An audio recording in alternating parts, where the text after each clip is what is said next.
better. All right, well, just if you could get back to me on all those and talk to the White House. Threats against elected officials have increased exponentially. Members of Congress received more than 9,000 threats last year, up from 1,600 in 2016. There's been a lot of talk about the rhetoric and the like.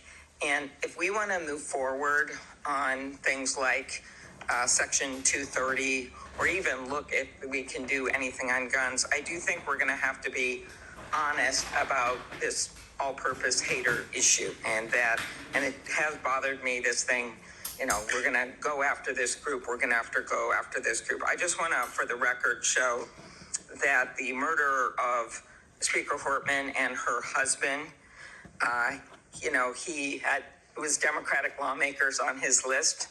He went to the ones whose addresses he had, by the way. Planned Parenthood was on the list, as were businesses and law firms.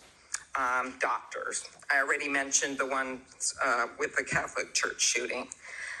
So it is not just as the radicals on the left, what's a quote from the president, are the problems, or destructive movement of left-wing extremism that Vice President Vance said.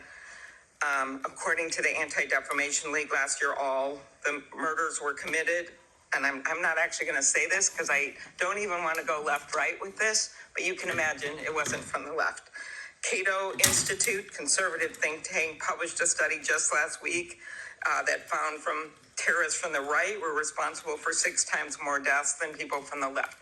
I actually don't want to go tit for tat on this, but what I am asking for is that this rhetoric of blaming one side or the other stop. If you could convey that to the president, and that we actually work on things that are solutions. So could you commit to me, Mr. Patel, Director Patel, that you will do that? Absolutely, Senator. Okay, thank you. Last, you were asked about social media, and I will put some more questions on the record about that. I think we could make major movement on that.